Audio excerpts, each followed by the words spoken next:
भारत बच्चा लोग, तो आज हम लोग एक बहुत छोटा सा प्यारा सा टॉपिक पढ़ेंगे इक्विलिब्रियम ऑफ वेक्टर्स का, है ना। इस टॉपिक को हम कहते हैं लामीज थ्योरम। ठीक है, लामीज थ्योरम क्या चीज़ है आओ देखते हैं।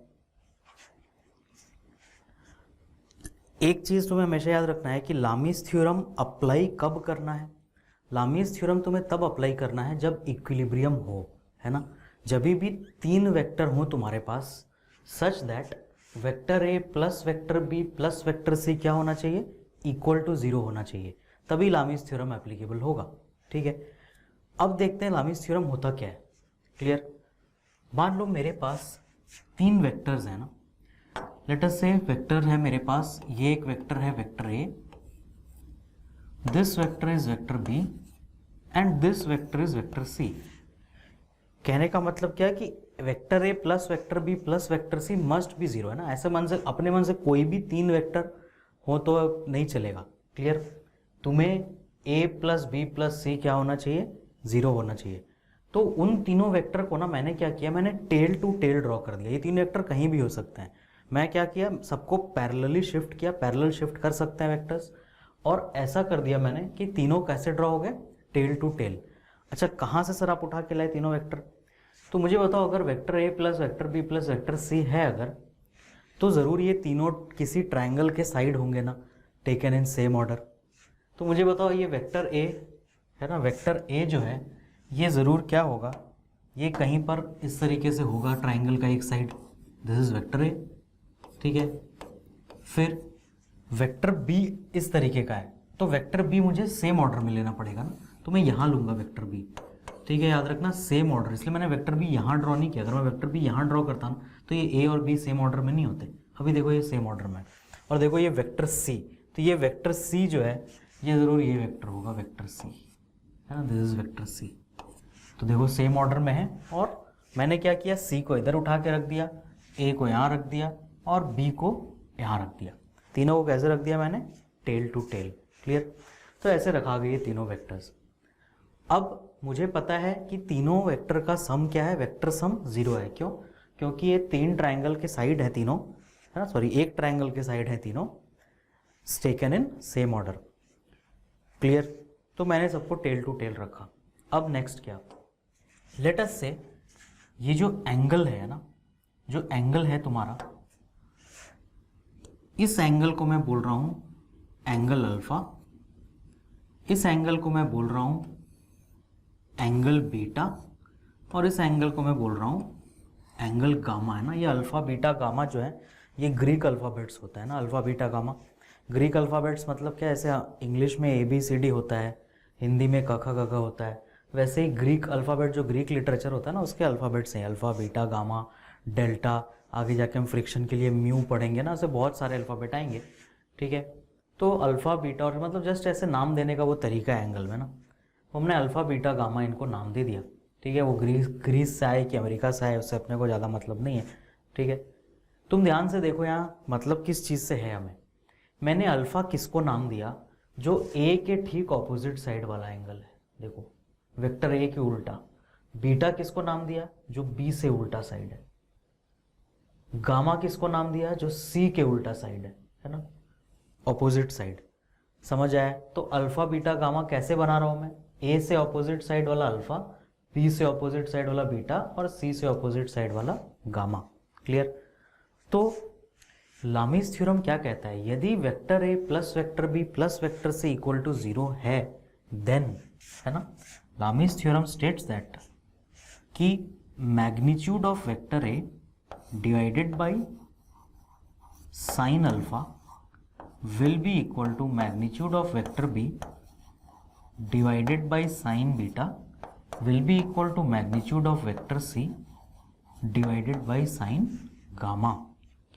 ये कहाँ से आता है एक्चुअल में ना, ये एक ट्रायंगल की प्रॉपर्टी है। ट्रायंगल की कौन सी प्रॉपर्टी, तुम ध्यान से देखो। अगर मैं ये वाला वेक्टर, मेरा वेक्टर ए है ना, पहला वेक्टर, तो उसका मैग्नीट्यूड ए ये होगा। अगर ये वेक्टर बी है तो ये उसका मैग्नीट्यूड बी होगा, ये वेक्टर सी है तो ये उसका मैग्नीट्यूड सी होगा। तो तुम ध्यान से देखो यहाँ पे जो एंगल बन रहा है ना, दिस एंगल, और एक एंगल यहाँ बन रहा है और एक एंगल यहाँ बन रहा है, ठीक है। तो ए बी और सी, ये जो तीन तुम्हारे एंगल बन रहे हैं, यहाँ पर भी अल्फा बीटा और गामा जैसे मैंने वहाँ ड्रॉ किया ना, उसी तरीके से हम ड्रॉ कर सकते हैं। कैसे, तुम ध्यान से देखो, है ना। लेट अस से अगर मैं इस साइड को इधर आगे, ए तुम्हारा साइड कौन सा है, ए ये है, ठीक है। तो यहाँ पे आकर के ये एंगल क्या बन रहा है, इस एंगल को हम अल्फा बोलेंगे, ए के सामने वाला। सिमिलरली बी ये है, तो बी के सामने वाले को हम यहाँ बीटा बोलेंगे। सी ये है, तो सी के सामने वाले को हम यहाँ पे सामने गामा बोलेंगे। समझ आया, ये साइड सी है तो इसको हम यहाँ पे ऐसे गामा बोल देंगे। तो ये ट्राइंगल की प्रॉपर्टी होती है, यही चीज़ मैं सेम टू सेम इस ट्राइंगल के लिए भी लिख सकता हूँ। ये ट्राइंगल की प्रॉपर्टी मैथ्स में पूरा प्रॉपर्टीज ऑफ ट्राइंगल्स एक चैप्टर है, ठीक है। मैंने तुम्हें बताया था कि जहाँ जहाँ हमें बेसिक मैथ्स की ज़रूरत पड़ेगी हम उसको अप्लाई करेंगे। ऐसे जो इक्वेशन प्रॉपर्टी ऑफ ट्राइंगल में है, वही ट्राइंगल तुम्हारा, वही प्रॉपर्टी हमारा लामीज थ्योरम में भी है। और मेरे ख्याल से तुम्हें अलग से इसको ट्राइंगल की तरह याद रखने की ज़रूरत नहीं है, तुम इजीली इस डायग्राम से इसको समझ सकते हो, ठीक है। मैं बस तुम्हें यहाँ पे ये बताया कि एक ट्राइंगल की प्रॉपर्टी होती है, क्लियर। इसीलिए हम इसको कब यूज़ कर सकते हैं, जब इक्विलिब्रियम हो तभी, है ना। क्योंकि ट्राइंगल अगर साइड है वेक्टर्स, तो इसका मतलब तीनों का सम क्या होगा, 0। तुम्हें इधर से ऐसे याद रखने की ज़रूरत नहीं है, तुम से सिमिलरली तुम डायरेक्टली यहाँ से भी याद रख सकते हो, ठीक है।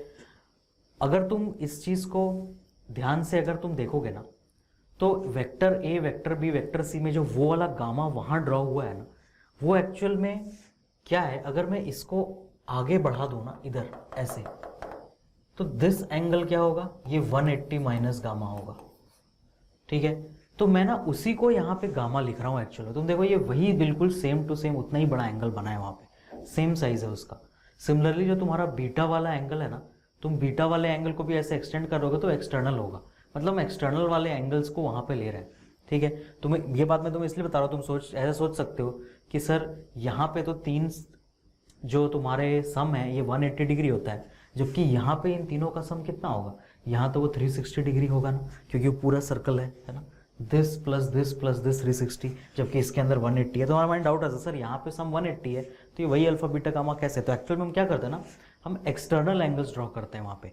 तो सर फिर प्रॉपर्टी ऑफ ट्राइंगल में अंदर अल्फा बीटा गामा क्यों लिख रहा हूँ, क्योंकि तुम यहाँ पे साइन 180 माइनस अल्फा लिखो या साइन अल्फा लिखो, बात बराबर है ना, क्योंकि sine 180 minus alpha plus sine alpha ही होता है, सेकंड क्वाड्रेंट में साइन पॉजिटिव होता है।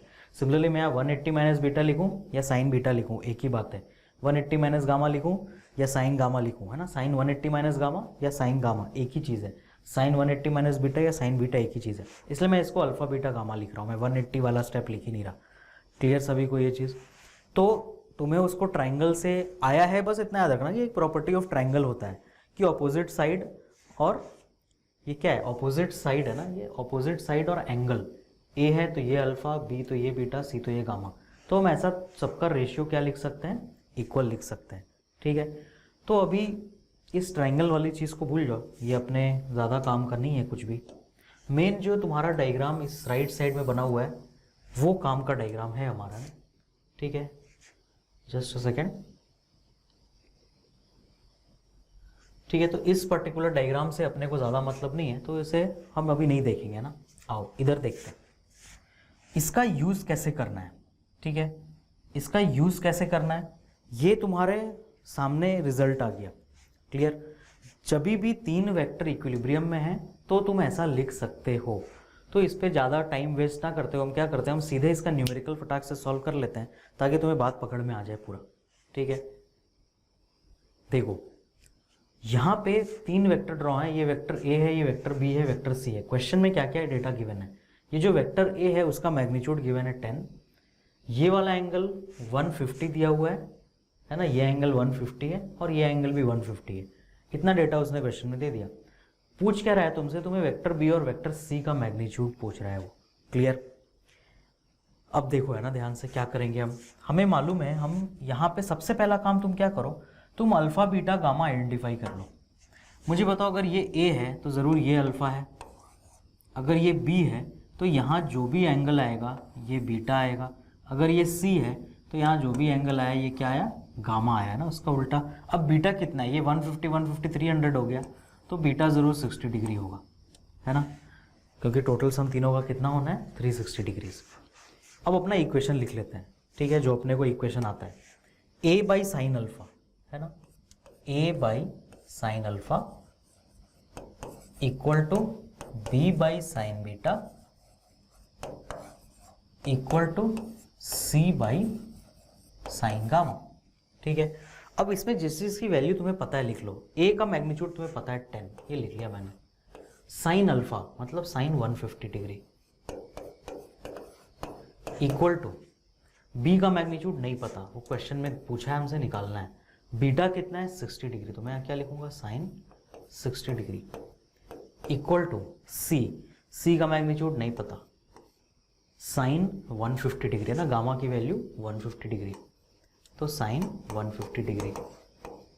अब देखो है ना, इस तीनों को एक साथ तुम्हें यूज नहीं करना है, एक एक करके यूज करना है, एक एक नहीं दो दो करके ना। इक्वेशन में हमेशा सिर्फ LHS और RHS होने चाहिए, जबकि ये तो 3 पार्ट का इक्वेशन है।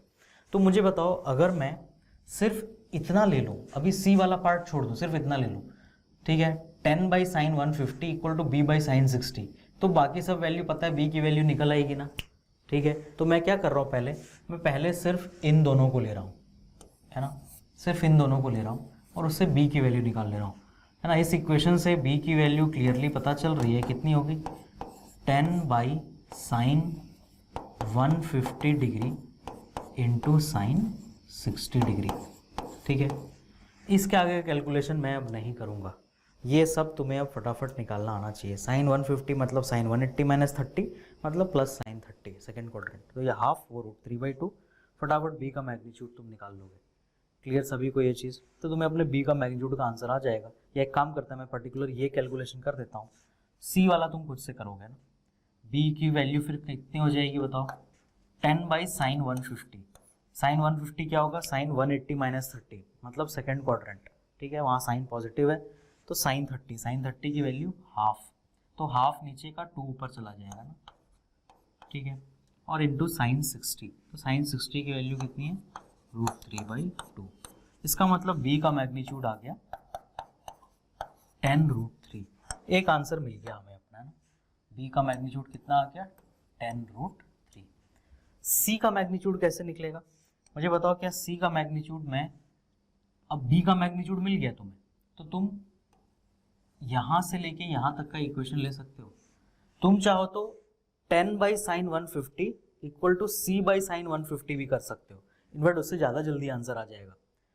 तुम चाहो तो b by sine 60 equal to c by sine 150 भी कर सकते हो, क्योंकि b की वैल्यू अब तुम्हें मिल गई है। कुछ भी करोगे तुम्हें आंसर सेम मिलेगा। 10 by sine 150 equal to c by sine 150 लिखने का फायदा क्या है, ये साइन 150 कैंसिल हो जाएगा और 10 इक्वल टू c आ जाएगा, है ना। मैं करता हूँ, मैं ये वाला स्टेप करता हूँ, देखना सेम टू सेम आंसर आएगा या नहीं, वो तुम करके खुद से देखोगे, ठीक है। क्या कर रहा हूँ मैं, b बाई साइन 60, है ना, b बाई साइन 60 की value root 3/2 equal to c by sine 150 की वैल्यू हाफ, ठीक है। तो तुम यहाँ से वैल्यू निकाल के देखना, b की वैल्यू कितनी है 10 रूट 3, पुट करना, तुम देखना तुम्हें c की वैल्यू 10 मिल जाएगी। क्लियर, तुम कहीं से भी करो तुम्हें आंसर सेम मिलेगा, बट 2 पार्ट यूज करोगे इक्वेशन, ना तीनों नहीं यूज करना एक साथ। तो ये हमने c का भी वैल्यू निकाल लिया 10, ठीक है, c की भी वैल्यू कितनी हो गई 10। तो ये तुम्हारा सारे एंगल्स और सारा मैग्नीट्यूड्स कैलकुलेट होकर के आ गया, है ना। तो this is our complete solution. देख लो अच्छे से इसे, बहुत सिंपल सा चीज़ है, बट इसका एप्लीकेशन बहुत शानदार होता है। और तुम ये मान के चलो कि ये लामीज थ्योरम का एप्लीकेशन एक जगह नहीं होगा, ठीक है। हम न्यूटन्स लॉज ऑफ मोशन पढ़ेंगे, वहाँ पे हम इसके बहुत सारे क्वेश्चन करने वाले हैं। क्लियर। फिर जब तुम 12th स्टैंडर्ड का अपना पहला चैप्टर पढ़ोगे इलेक्ट्रोस्टैटिक्स, वहाँ पर भी हम लामीज थ्योरम के बहुत ही शानदार क्वेश्चन करेंगे। क्लियर। तो वो चीज़ अभी से 1 साल बाद की बात है ना, लेकिन कॉन्सेप्ट यही है जो तुम आज सीख रहे हो। समझ जाए बात। एक क्वेश्चन और करते हैं और अच्छे से सीखते हैं इस चीज़ को। क्या तुम खुद से रोक करके यहाँ पे वेक्टर बी और वेक्टर सी का मैग्नीट्यूड निकालोगे? मैं वेक्टर ए का मैग्नीट्यूड लिख देता हूँ यहाँ पे। लेटर से वेक्टर ए का मैग्नीट्यूड है 20, है ना, ए का। स्क्रीन पॉज करके खुद से वेक्टर बी और वेक्टर सी का मैग्नीट्यूड कैलकुलेट करो, ठीक है। फिर देखना मैं पूरा सॉल्यूशन करूंगा। चलो और देखते हैं ना। a बाई साइन अल्फा, मुझे बताओ ये अल्फा हो जाएगा ना, 120 90, तो ये कितना, ये 150, ठीक है, क्योंकि तीनों का सम कितना होना चाहिए 360। तो क्या लिखूंगा मैं, a की वैल्यू है 20 बाई साइन अल्फा मतलब साइन 150, तो साइन 150 को मैं सीधा हाफ लिख दे रहा हूँ, अभी भी हमने कैलकुलेट किया ना, is equal to b by sine 90, sine 90 की वैल्यू 1, ठीक है। तो देखो यहीं से b हो जाएगा ना, कैलकुलेट व्हाट, c बाई भी लिख देते हैं, c बाई कितना हो जाएगा, साइन 120, साइन 120 की वैल्यू कितनी आएगी, साइन 60 आएगी ना, 180 माइनस 60 करते हो 120 के लिए, तो साइन 60 कितना हो जाएगा, √3/2। तो इन दोनों को ले लो, है ना, इन दोनों से तुम्हें b की वैल्यू कितनी मिल जाएगी, तुम्हें b की वैल्यू मिल जाएगी 40, है ना, b की वैल्यू हो गई 40। किधर गया b अपना, ये रहा, b 40 हो गया, ठीक है। फिर अब b 40 हो गया तो इधर या तो इन दोनों को ले लो, है ना, इन दोनों को ले लेते हैं, तो 40/1, है ना, क्या इक्वेशन आएगा, 40/1 इज इक्वल टू 2c/√3, है ना, ये 2 ऊपर चल जाएगा, तो यहाँ से तुम्हें c की भी वैल्यू मिल जाएगी, c की वैल्यू तुम्हें कितनी मिलेगी, 20√3, है ना, 20√3, तो ये भी वैल्यू मिल गया अपने को 20√3, मिल गए मुझे सारे मैग्नीट्यूड। क्लियर सभी को, ये सिंपल सा है लामीज थ्योरम, बट ये बहुत काम की चीज़ है, आगे तुम देखेगो सिलेबस में कैसे ये हमारे टफ क्वेश्चंस को आसान करेगा, है ना, और इससे क्वेश्चन आते हैं एग्जाम में, वो क्वेश्चन के ऊपर लिखा नहीं होगा कि लामीज थ्योरम का क्वेश्चन है। ये सब हम क्यों पढ़ रहे हैं वेक्टर्स, क्योंकि आगे जब तुम चैप्टर्स पढ़ना स्टार्ट करोगे ना, फोर्सेस, मोशन, अलग अलग तरह की चीज़ें पढ़ोगे, मैग्नेटिज्म पढ़ोगे, इलेक्ट्रिसिटी पढ़ोगे, तो उसके अंदर ना बहुत सारे वेक्टर्स के बारे में पढ़ेंगे, तो हर वेक्टर ये सारी प्रॉपर्टी फॉलो करेगा, वो कोई सा भी वेक्टर हो किसी भी चैप्टर में आएगा, है ना। वेक्टर्स एक बहुत बड़ी चीज़ है, मैग्नेटिज्म चैप्टर में भी वेक्टर आएगा, इलेक्ट्रिसिटी चैप्टर में भी वेक्टर आएगा, फोर्स चैप्टर में भी वेक्टर आएगा, मोशन चैप्टर में भी वेक्टर आएगा, है ना। तो हर जगह ये टॉपिक्स प्रॉपर्टीज यूज होने वाली है, और इसीलिए हम वेक्टर सबसे पहले पढ़ रहे हैं। समझ आई बात, अब आगे देखते हैं। अब ये तुम्हारा इक्विलिब्रियम ऑफ वेक्टर्स वाली कहानी खत्म हो गई। ये कुछ पॉइंट्स हैं थ्योरेटिकल, जो एक्चुअल में ना, ये सारे पॉइंट्स बुक में इनिशियली कोई भी वेक्टर चैप्टर में ना शुरू में दिए होते हैं, बट क्योंकि शुरू में ये टर्म समझाने से तुम्हें बात पता नहीं चलती, अभी तुम वेक्टर की भावनाओं को समझ गए हो, तो अब ये चीज़ें तुम इजीली समझ सकते हो। बस ये थ्योरेटिकल पॉइंट है, मतलब थ्योरी रिलेटेड है ना, इनका ऐसे न्यूमेरिकल से कोई बहुत ज़्यादा रिश्ता नहीं है, बट फिर भी इनको समझना ज़रूरी है, ठीक है। सबसे पहला टर्म क्या है, कोप्लेनर वेक्टर्स। अभी मैं तुम्हें सबसे पहले प्लेन का मतलब क्या होता है समझाता हूँ ना, व्हाट इज अ प्लेन, है ना, तभी तुम्हें कोप्लेनर का मतलब समझ आएगा। प्लेन है ना, ये प्लेन एरोप्लेन वाला प्लेन नहीं है जो ऐसे हवा में उड़ता है। ये प्लेन का मीनिंग तुम क्या जानते हो, तुम्हें मैं प्लेन पूछूं तुम क्या बोलो, तुम लोग सब जो चीज़ ऐसे फ्लैट रहती है वो प्लेन होता है। मैथ्स में भी प्लेन का मीनिंग वही है। जैसे तुम जहाँ बैठे हो ना, तुम्हारे सामने ऐसे मान लो ऐसे मोबाइल का स्क्रीन है, या फिर तुम्हारे सामने तुम्हारे कंप्यूटर का स्क्रीन है, तो वो एक प्लेन है ना, वो एक प्लेन है ना, वो प्लेन है ना पूरा। सिमिलरली तुम जिस ग्राउंड पे बैठे हो वो भी नीचे एक ऐसा प्लेन है। जो ये दीवार है ये भी एक प्लेन है, जो ये छत है ये भी एक प्लेन है। हाँ, जो छत का प्लेन है और जो ग्राउंड का प्लेन है ये दोनों पैरेलल है ना। ये जो दीवार है राइट साइड तुम्हारे, ये भी एक प्लेन है, और ये लेफ्ट साइड वाली दीवार और राइट साइड वाली जो दीवार है ये दोनों एक दूसरे से पैरेलल प्लेन्स, इनको हम पैरेलल प्लेन्स बोलेंगे, तो यही प्लेन होता है। उसी तरह ये बोर्ड भी एक प्लेन है, समझ आया। तो जब हम प्लेन वर्ड यूज करेंगे ना, तो तुम देखोगे कि कई बार ऐसा टर्म यूज होगा कि आउट ऑफ द प्लेन और इनटू द प्लेन। तो आउट ऑफ द प्लेन का मतलब क्या होता है ना, क्या मैं बोल रहा हूँ आउट ऑफ द प्लेन, ठीक है। टर्म जो मैं यूज कर रहा हूँ है आउट ऑफ द प्लेन, मतलब ये अगर मेरा प्लेन है तो मैं जिस वेक्टर की बात कर रहा हूँ ना, हमेशा ये vector out of the plane मतलब क्या है, ये एक तरह का डायरेक्शन है ना। मैं तुम्हें किसी चीज़ की दिशा बताने की कोशिश कर रहा हूँ कि वो कहाँ जाए, some direction, east west north south up down, ये सब डायरेक्शन है। उसी तरीके से आउट ऑफ द प्लेन भी एक डायरेक्शन है। क्लियर।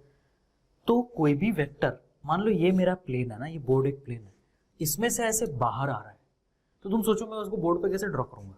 मान लो ऐसा वेक्टर आ रहा है ऐसे ऐसे बाहर की तरफ, है ना। तो उसको हम क्या बोलते हैं, आउट ऑफ द प्लेन। और वो ड्रॉ करने का तरीका क्या होता है, तुम एक ऐसा डॉट बनाते हो और उसके चारों तरफ एक ऐसा सर्कल बना देते हो। इसका मतलब क्या है कि वो वेक्टर ऐसे ऐसे बाहर की तरफ आ रहा है। समझ आई बात ये सब। सिमिलरली एक और दिशा होती है जिसको हम बोलते हैं इनटू द प्लेन। अब आउट ऑफ द प्लेन का मीनिंग अगर तुम्हें समझ आ गया तो इनटू द प्लेन भी तुम्हें समझ आ जाएगा। इसका मतलब कोई चीज वेक्टर जो है वो ये मेरा अगर ये प्लेन है तो इस बोर्ड के अंदर जा रहा है। तो ये ऐसे अंदर जा रहा है तो मैं इस बोर्ड पे कैसे बनाऊंगा, तो बोर्ड पे बनाने का तरीका क्या है कि तुम ऐसे क्रॉस बना के उसको ऐसे सर्कल कर देते हो। समझ आई बात। ये वाला क्रॉस और ये सब ना तुमने जब 10th में मैग्नेटिज्म पढ़ा होगा ना तो तुमने थोड़ा बहुत ये सब क्रॉस देखा होगा अपनी बुक में बना हुआ। अब हम इस क्रॉस की भावनाओं को अच्छे समझेंगे। क्रॉस का मतलब क्या है, इनटू द प्लेन। मतलब जो भी प्लेन की हम बात कर रहे हैं, है ना, मैं इस बोर्ड की बात कर रहा हूँ तो मैं इस बोर्ड पे क्रॉस बना दूंगा, मतलब कोई चीज़ ऐसे आ रहा है और बोर्ड में घुस रहा है। अगर मैं इस बोर्ड पर डॉट बना दूंगा मतलब कोई चीज़ बोर्ड के अंदर से निकल के बाहर आ रहा है। सिमिलरली अगर तुम ग्राउंड है तुम्हारे नीचे और तुमने ग्राउंड पे क्रॉस बना दिया, इसका मतलब कोई चीज़ ऐसे घुस रही है ग्राउंड के अंदर। समझ आए, ये दिशा की बात कर रहा हूँ मैं। कोई चीज़ मतलब कोई वेक्टर है ना, इस दिशा की, मतलब वेक्टर जो है वो ऐसे अंदर जा रहा है। तुम उसी को डाउन भी कह सकते हो, बट हम बोलते हैं कि मेरा प्लेन ये ग्राउंड है और ये ऐसे इनटू द प्लेन जा रहा है। सिमिलरली अगर कोई चीज़ ऐसे बाहर आ रही है तो मैं वहाँ पे ऐसे ग्राउंड पे ऐसे डॉट बना दूंगा, इसका मतलब वेक्टर ग्राउंड से ऐसे बाहर आ रहा है। ठीक है, मतलब ये डायरेक्शन बताने का एक तरीका है। तो प्लेन और प्लेन से हम किस तरीके से आगे यूज करने वाले हैं, ये तुम्हारा, ये दो चीजें मैंने तुम्हें क्या, किस चीज का तरीका है ये डायरेक्शन बताने का तरीका है ना। डायरेक्शन, किसका डायरेक्शन, जिसके पास डायरेक्शन होता है उसी का डायरेक्शन है ना, वेक्टर का डायरेक्शन। क्लियर। अब कोप्लेनर वेक्टर्स का मतलब क्या है, ठीक है, कोप्लेनर वेक्टर्स का मतलब क्या है वो हम देखते हैं। ये तो मैंने तुम प्लेन क्या होता है और प्लेन को हम कैसे आगे यूज करेंगे वो मैंने तुम्हें सिखाया, बट इस पेज में जो लिखा है भी वो भी अपने को पढ़ना है ना। 3 or more vectors are called coplanar vectors if they lie in the same plane or are parallel to the same plane। वो क्या कह रहा है, अगर कोई 3 या उससे अधिक वेक्टर है ना एक ही प्लेन में है, ठीक है, एक ही प्लेन में है, जैसे ये बोर्ड एक प्लेन है, तो मैं तुम्हें कोप्लेनर वेक्टर का एग्जांपल बताता हूँ। ये पॉइंट नंबर 1 है और यहाँ मैं पॉइंट नंबर 1 का एग्जांपल बता रहा हूँ। ये वेक्टर मैंने ड्रॉ किया, वेक्टर है क्या इस बोर्ड पर बनाया मैंने, इसका मतलब इस वेक्टर का प्लेन ये बोर्ड हो गया। This vector is on the board, that means this vector is in plane of the board। मान लो एक वेक्टर और बनाया मैंने, वेक्टर b, क्या ये भी बोर्ड पे है, हाँ, इसका मतलब a और b क्या है, कोप्लेनर है। सिमिलरली अगर मैं एक वेक्टर और बनाऊं, वेक्टर c, क्या ये भी इस बोर्ड पर है, हाँ, इसका मतलब a b c कोप्लेनर है। एक वेक्टर और बनाऊं मैं, वेक्टर d, क्या a b c d coplanar है, हाँ, क्यों, क्योंकि चारों के चारों इसी बोर्ड पे बने हुए हैं। बट अगर मैं ऐसा करूं कि एक वेक्टर बना दूं यहाँ पे p अब, जो इनटू द बोर्ड जा रहा है, और मैं तुमसे पूछूं क्या a b और p, सिर्फ a b और p, क्या ये कोप्लेनर है, तो नहीं। तो a और b तो है एक प्लेन में, बट p उस प्लेन में नहीं है। क्यों, क्योंकि p जो है वो प्लेन के अंदर घुस रहा है। तुम ध्यान से देखो, जब ये ऐसे करके प्लेन में बना रहा हूं ना, तो इस बोर्ड के साथ मेरा ये जो पेन है ये कितना एंगल बना रहा है, ये 90 डिग्री का एंगल बना रहा है एग्जैक्टली। इसका मतलब ये जो वेक्टर p है ये परपेंडिकुलर टू द प्लेन है। ये आउट ऑफ द प्लेन और इनटू द प्लेन जो दोनों बनते हैं ना, ये परपेंडिकुलर बनते हैं। चाहे तुम इस प्लेन के बाहर आओ, इसका मतलब तुम इस प्लेन से कितना एंगल बना रहे हो, 90 डिग्री है ना, ये वाला एंगल 90 डिग्री का एंगल बन रहा है। क्लियर सभी को ये चीज। तो p is not in the same plane as a and b, but a b c d are in the same plane, but p is perpendicular to the plane। Clear. तो p किसी और plane में होगा, फिर ऐसा नहीं है कि p किसी प्लेन में नहीं होगा। मैं क्या बोल सकता हूं, अब मैं अगर यहाँ पे अपना बोर्ड, अगर मान लो ये वेक्टर p ऐसे घुस रहा है तो मैं बोर्ड ऐसे बना दूं, यहाँ पे ऐसा बोर्ड बना दूं, है ना, तो ये वेक्टर p जो होगा ना ये इस बोर्ड पे आ जाएगा। तुम ध्यान से देखो, अगर बोर्ड ऐसा होता है यहाँ पे तो वेक्टर p ऐसा जा रहा है, तुम देखो ये इस बोर्ड के ऊपर ड्रॉ हो जाता, तो ये इस प्लेन में हो जाता। समझ आई बात सभी को, क्लियर। तो हर कोई वेक्टर किसी ना किसी प्लेन में होता है, बट उन्हें कोप्लेनर कब बोलते हैं, जब 3 या उससे ज्यादा वेक्टर एक ही प्लेन में हो, तो हम उसको क्या बोलते हैं, कोप्लेनर कहते हैं। समझ आई बात। Similarly collinear vectors, collinear vector क्या होता है, सबसे पहले ये समझो। कोलिनियर का मीनिंग तुमने पहले भी पढ़ा होगा ना, बट कोलिनियर वेक्टर्स क्या होता है ये मैं तुम्हें बताता हूँ। अब मैं तुम्हें सेकंड नंबर एग्जांपल बता रहा हूँ, सॉरी सेकंड नंबर पॉइंट समझा रहा हूँ ना। यहाँ पे पॉइंट नंबर 2 या ऊपर ही समझते हैं इसको। चलो ये first number point I hope सभी को क्लियर है। पॉइंट नंबर 1 है ना, तो पॉइंट नंबर 2 चलो कोई नहीं, this is my point number 2, ठीक है। 2 कोलिनियर वेक्टर मतलब सेम लाइन में होना, ये वेक्टर ए, ये वेक्टर बी, ये वेक्टर सी। तो मुझे बताओ अभी ये सब सेम लाइन में नहीं है, ऊपर नीचे, बट मैं वेक्टर सी को उठा के यहाँ रख सकता हूँ ना ताकि वो ए से सेम लाइन में आ जाए। मैं वेक्टर बी को उठा के यहाँ रख सकता हूँ ताकि वो ए से सेम लाइन में आ जाए। तो अगर मैंने वेक्टर बी को उठा के इधर रख दिया, वेक्टर सी को उठा के यहाँ रख दिया, तो ये ए बी और सी तीनों के तीनों सेम लाइन में आ जाएंगे ना। इसका मतलब तीनों वेक्टर कैसे हो जाएंगे, तीनों वेक्टर कोलिनियर हो जाएंगे। क्लियर सभी को ये चीज? वेक्टर कोलिनियर हैं ये तो मैंने तुम्हें देख के कैसे पता चलेगा ये मैंने बता दिया। इसका मतलब तुम अपने माइंड में याद रख सकते हो क्या कि अगर वेक्टर्स पैरेलल हैं, जैसे ये दोनों वेक्टर पैरेलल हैं, है ना, ए और सी, भले ही वो एक लाइन में नहीं है बट तुम उठा के रख तो सकते हो सी को थोड़ा सा ऊपर ताकि ए के लाइन में आ जाए वो। क्लियर? सिमिलरली ए और बी क्या है, ऐसे वाले को ना जिन दोनों के बीच में 180 का एंगल होता है। देखो ये ए इधर पॉइंट कर रहा है, बी उधर पॉइंट कर रहा है, तो ए और बी के बीच में कितने का एंगल है, 180 का। ऐसे वेक्टर को ना एंटी पैरेलल कहते हैं, है ना। क्या कहते हैं?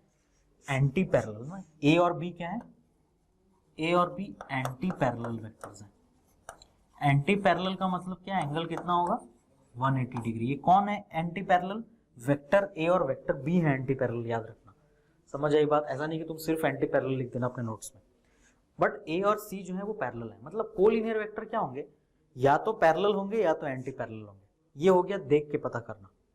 बट ऊपर कुछ और ही कहानी लिखी हुई है, इसका मतलब कुछ उसका न्यूमेरिकल एप्लीकेशन है। देखो ना वो क्या बोल रहा है, one can be express in the term of other. मतलब तुम ए को बी के टर्म्स में कुछ लिख सकते हो, मतलब तुम ए और बी का कुछ इक्वेशन बना सकते हो। इस लाइन का मतलब यही है। और वो इक्वेशन क्या है, A equal to lambda into B, where lambda is a constant. या तुम लैम्डा ना लिख के के भी लिख सकते थे, कुछ भी लिख सकते थे, बट इतना याद रखो कि लैम्डा एक नंबर होगा। समझ आई बात तुम्हें? अब ध्यान से देखो ना, ये जो लैम्डा है ये क्या हो सकता है, ये कांस्टेंट है।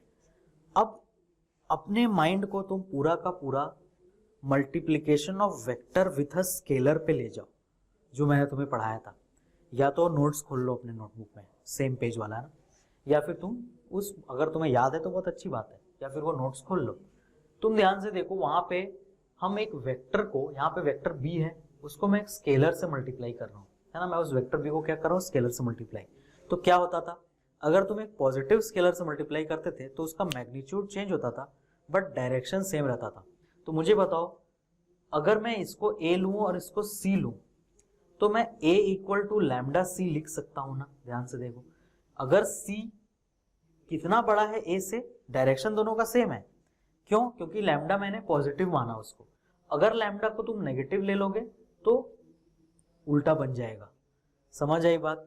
मतलब अगर मैं ए को या अगर मैं बी को, सिंपल चीज मान लो यहाँ पे ए इक्वल टू लैम्डा बी लिखा है, अगर मैं इस बी को एक पॉजिटिव स्केलर से मल्टीप्लाई करूं, पॉजिटिव से, तो मुझे जो वेक्टर मिलेगा वो बी की दिशा में मिलेगा।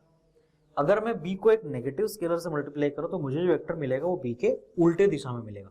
मतलब कुछ भी हो, या तो पैरेलल मिलेगा या तो एंटी पैरेलल मिलेगा। बात समझ आई ना? अगर पॉजिटिव, अगर ये लैम्डा की वैल्यू पॉजिटिव हुई तो सेम डायरेक्शन में मिलेगा, हाँ उससे थोड़ा बड़ा मिल सकता है ना। क्यों? क्योंकि लैम्डा से तुम मल्टीप्लाई कर रहे हो तो मैग्नीट्यूड चेंज हो जाएगा। क्लियर? सिमिलरली अगर तुम नेगेटिव से मल्टीप्लाई करोगे तो क्या होगा, वो दिशा पूरा उल्टा हो जाएगा। इसका मतलब जिस दिशा में था उससे कितना पलटी मार देगा वो, 180 का। मतलब मैं जब भी किसी स्केलर से किसी वेक्टर को मल्टीप्लाई करूंगा तो या तो जो नया वेक्टर मिल रहा है या तो वो सेम डायरेक्शन में होगा पैरेलल, या तो वो उल्टे डायरेक्शन में होगा एंटी पैरेलल। और कोलिनियर की भी तो यही कहानी है, इसीलिए ये लाइन लिखी हुई है कि जब भी दो वेक्टर कोलिनियर होंगे तुम एक वेक्टर को सम कांस्टेंट टाइम्स दूसरा वेक्टर लिख सकते हो। अब वो कांस्टेंट की वैल्यू कितनी होगी वो डिपेंड करता है ना। जैसे मान लो अगर ये ए है और ये बी है तो तुम्हें पता है कि वो कांस्टेंट नेगेटिव होने वाला है। अब अगर तुम इन दोनों के बीच में लगाओ वही इक्वेशन ए और सी के बीच में, तो तुम्हें पता है कि वो कांस्टेंट पॉजिटिव होने वाला है। समझ आई बात? इसका मतलब एक वेक्टर दूसरे के कुछ स्केलर मल्टीपल टाइम्स होगा, है ना। वन वेक्टर इज, है ना, इसी को दूसरे में हम दूसरे वर्ड्स में क्या लिखते हैं, मैं तुम्हें लिख के बता रहा हूँ पॉइंट नंबर 3 में, सॉरी पॉइंट नंबर 2 में। वन वेक्टर इज है ना, ये उसी का दूसरा स्टेटमेंट है जो ऊपर लिखा था, scalar multiple of another, one vector is scalar multiple of another vector, ठीक है, one vector is scalar multiple of another vector. तो ऐसे वेक्टर्स को हम क्या बोलेंगे, वैसे वेक्टर्स को हम बोलेंगे कोलिनियर वेक्टर या फिर पैरेलल वेक्टर या एंटी पैरेलल वेक्टर्स भी, ठीक है, एक ही बात है। अब पॉइंट नंबर 3 क्या बोल रहा, को इनिशियल वेक्टर्स। को इनिशियल वेक्टर मतलब इफ टू और vectors more vectors start from the same point. तुम ध्यान से देखो, इस डायग्राम में शायद मेरे कुछ समझाने का नहीं है। ये जो ओडी एरो है वो वेक्टर डी है, ओसी एरो है वेक्टर सी है, ओबी एरो है वेक्टर बी है, ओए एरो है वेक्टर ए है। तो ये सारे वेक्टर को इनिशियल वेक्टर हो गए ना, क्यों, क्योंकि सबका जो शुरुआत वाला पॉइंट है वो सेम है, start from the same point. तो ये ऐसे वेक्टर को इनिशियल कहलाते हैं। लामीज थ्योरम बनाने के लिए भी हमने यही किया, ठीक है। लामीज थ्योरम में मैंने सारे वेक्टर ऐसे एक ही पॉइंट से स्टार्ट कराए थे ना, देखो ये सारे, ये जो 3 वेक्टर हैं ये को इनिशियल है ना, ठीक है, ये जो 3 वेक्टर हैं ये को इनिशियल है ना, समझ आई बात सभी को। तो को इनिशियल वेक्टर ये कहलाता है। तो ये बस 3 नाम हैं जो तुम्हें बुक में नाम दिख सकते हैं, ऐसे इसका कोई ज़्यादा न्यूमेरिकल एप्लीकेशन नहीं है। न्यूमेरिकल एप्लीकेशन जो चीज़ इंपॉर्टेंट होने वाली है आगे वो ये है, प्लेन क्या होता है, आउट ऑफ द प्लेन क्या होता है, इनटू द प्लेन क्या होता है। ये दीवार है मेरे सामने, इससे कुछ अगर ऐसे बाहर आ रहा होगा आउट ऑफ द प्लेन तो मैं उसको दिखाने के लिए इस दीवार पे ऐसे डॉट मार के ऐसे गोला कर दूंगा। अगर कोई चीज़ ऐसे अंदर जा रही होगी इस दीवार में तो उस दीवार पे मैं क्या करूंगा, ऐसे क्रॉस मार के ऐसे गोला कर दूंगा, मतलब वो चीज़ ऐसे इनटू दिस दीवार, इनटू दिस प्लेन, ठीक है। तो वो एक इंपॉर्टेंट चीज़ है, छोटे थ्योरेटिकल पॉइंट थे। तो लामीज थ्योरम मेन हमारा आज का डिस्कशन का पॉइंट था, और कुछ प्लेन वाली बात हमने आज की क्या होता है, इसके आगे हम अपने नेक्स्ट लेक्चर में डिस्कस करेंगे ना। जय भारत।